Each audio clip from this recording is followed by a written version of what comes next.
ನಮಸ್ತೆ ಎಲ್ಲರಿಗೂ, welcome to my channel. ನಮ್ಮ ಸೌತ್ ಕರ್ನಾಟಕ ಸೈಡು ವಾರಕ್ಕೆ ಒಂದು ಸತಿ ಆದರೂ ಈ ಬ್ರೇಕ್ಫಾಸ್ಟ್ ರೆಸಿಪಿನ ಮಾಡೇ ಮಾಡ್ತಾರೆ. ಅಷ್ಟು ಇಷ್ಟವಾದ ಡಿಶ್ ಅಂತಲೇ ಹೇಳ್ತೀನಿ. ಇದನ್ನು ನೈಟ್ ಹೊತ್ತು ಡಿನ್ನರ್ ಆಗೂ ತಿನ್ಬೋದು. ಈ ಬಿಳಿ ಬದನೆಕಾಯಿನ ನೋಡ್ತಿದ್ದಾಗೆ ನಿಮ್ಗೆ ಗೊತ್ತಾಗಿರ್ಬೋದು ಅನಿಸುತ್ತೆ. ನಾವಿವತ್ತು ಮಾಡ್ತಾ ಇರೋದು ವಾಂಗಿಬಾತ್. ಮೊದಲಿಗೆ ಸ್ಟವ್ ಒಲೆ ಉರಿ ಹಚ್ಚಿ ಕುಕ್ಕರ್ ಇಟ್ಕೊಳ್ಳಿ. ನಾನು ಕುಕ್ಕರಲ್ಲೇ ಮಾಡ್ತಾಯಿದ್ದೀನಿ. ಒಂದು 4ರಿಂದ 5 ಸ್ಪೂನ್ ಎಣ್ಣೆ ಹಾಕ್ಕೊಂಡು ಒಗ್ಗರಣೆಗೆ ರೆಡಿ ಮಾಡ್ಕೊಳ್ಳಿ. ಮೊದಲಿಗೆ ಕಡಲೆಬೇಳೆ, ಉದ್ದಿನಬೇಳೆ, ಸಾಸಿವೆ, ಜೀರಿಗೆ ಎಲ್ಲ ಒಂದೊಂದಾಗೆ ಹಾಕ್ಕೊಳ್ಳಿ. ಸಾಸಿವೆ ಚಟಪಟ ಅಂತಿದ್ದಾಗೇ ಸಣ್ಣಗೆ ಹೆಚ್ಚಿರೋ ಅಂತಹ ಈರುಳ್ಳಿ ಹಾಕ್ಕೊಳ್ಳಿ. ಈ ವಾಂಗಿಬಾತ್ನ ಬಿಳಿ ಬದನೆಕಾಯಿ ತಿನ್ನಲ್ಲ ಅನ್ನೋರು ಕ್ಯಾಪ್ಸಿಕಮ್ ಕೂಡ ಹಾಕ್ಕೊಂಡು ಮಾಡ್ಕೊಬೋದು. ಇದನ್ನು ಲಂಚ್ ಬಾಕ್ಸ್ ಆಗೂ ತೊಗೊಂಡೋಗ್ಬೋದು.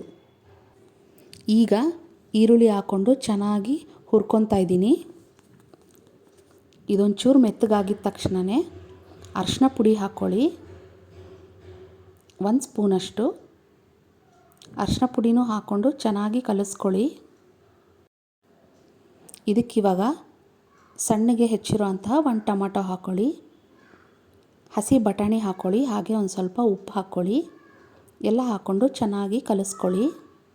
ನಾನು ಟೊಮ್ಯಾಟೋನ 2 ಕಡೆ ಯೂಸ್ ಮಾಡ್ತಾಯಿದ್ದೀನಿ. ಒಂದು ರುಬ್ಬೋದಕ್ಕೆ, ಒಂದು ಇಲ್ಲೇ ಮೇಲ್ಗಡೆ ಹಾಕ್ತಾಯಿದ್ದೀನಿ. ಈಗ ತೊಳೆದಿಟ್ಟಿರೋ ಅಂತಹ ಬಿಳಿ ಬದನೆಕಾಯಿನ ಸಣ್ಣಗೆ ಉದ್ದಕ್ಕೆ ಹೆಚ್ಚಿರೋ ಅಂಥದ್ದು ಇದಕ್ಕೆ ಹಾಕ್ಕೊಂಡು ಸೇರಿಸ್ಕೊಂಡು ಚೆನ್ನಾಗಿ ಕಲಿಸ್ಕೊಳ್ಳಿ. ಇದನ್ನು ಇವಾಗ ಮುಚ್ಚಿಟ್ಟು 1-2 ನಿಮಿಷ ಬೇಯಿಸ್ಕೊಳ್ಳಿ. ಇದು ಬೇಯೋಷ್ಟೊತ್ತಿಗೆ ನಾವು ಕಾಯಿ ಮತ್ತು 1 ಟೊಮ್ಯಾಟೋನ ರುಬ್ಕೊಂಡ್ಬಂದ್ಬಿಡೋಣ. ನೋಡಿ, ಇವಾಗ ಇದು ಬೆಂದಿದೆ ಸ್ವಲ್ಪ.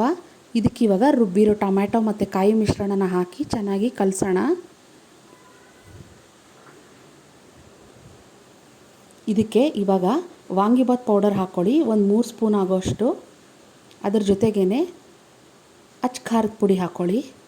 ನಾನು ಖಾರ ಅಂತ ಮೆಣಸಿನ್ಕಾಯಿ ಬಳಸಿಲ್ಲ, ಇದಕ್ಕೆ ಅಚ್ಚ ಖಾರದ ಪುಡಿನೇ ಹಾಕ್ಕೊತಾ ಇದ್ದೀನಿ. ಎಲ್ಲ ಹಾಕ್ಕೊಂಡು ಚೆನ್ನಾಗಿ ಕಲಿಸ್ಕೊಳ್ಳಿ. ಅಚ್ಚ ಖಾರದ ಪುಡಿ ಬೇಡ ಅನ್ನೋರು ಹಸಿಮೆಣ್ಸಿನ್ಕಾಯಿನೂ ಬಳಸ್ಕೋಬೋದು. ಇದಕ್ಕೆ ಇವಾಗ ನಾನು 1 ಲೋಟ ನೀರು ಹಾಕಿದ್ದೀನಿ. ಇನ್ನೊಂದು ಲೋಟ ನೀರನ್ನ ಅಕ್ಕಿಗೆ ಹಾಕ್ಬಿಟ್ಟು ನೆನೆಯೋಕ್ಕೆ ಬಿಟ್ಟಿದ್ದೆ ಒಂದು 20 ನಿಮಿಷ. ನಾನು 1 ಲೋಟ ಅಕ್ಕಿಗೆ 2 ಲೋಟ ನೀರು ತೊಗೊಂಡಿದ್ದೀನಿ. ಈಗ ಅಕ್ಕಿನೂ ಎಲ್ಲ ಹಾಕ್ಕೊಂಡು ಉಪ್ಪನ್ನು ಸೇರಿಸ್ಕೊಂಡು ರುಚಿಗೆ ತಕ್ಕಷ್ಟು ಎಲ್ಲ ಕಲಿಸ್ಕೊಂಡು ಇದನ್ನು ಒಂದು ಕುದಿ ಬರೋದಕ್ಕೆ ಬಿಡಿ. ಒಂದು ಕುದಿ ಬಂದಾದಮೇಲೆ ಸಣ್ಣಗೆ ಹೆಚ್ಚಿರೋ ಅಂತಹ ಕೊತ್ತಂಬರಿ ಸೊಪ್ಪನ್ನ ಸೇರಿಸ್ಕೊಳ್ಳಿ. ಇದಕ್ಕೆ ಸೇರಿಸ್ಕೊಂಡು ಚೆನ್ನಾಗಿ ಕಲಿಸ್ಕೊಳ್ಳಿ. ಇವಾಗ ಇದಕ್ಕೆ ಕುಕ್ಕರ್ ಲಿಡ್ ಹಾಕ್ಬಿಟ್ಟು 3 ವಿಜಿಲ್ ಹೊಡೆಸ್ಕೊಳ್ಳಿ.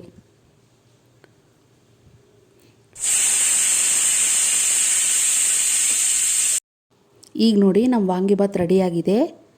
ಈ ಥರ ಕಾಯಿ ಮತ್ತು ಟೊಮ್ಯಾಟೋನ ಹಾಕಿ ರುಬ್ಬಿ ಮಾಡೋದ್ರಿಂದ ತುಂಬ ಟೇಸ್ಟ್ ಬರುತ್ತೆ.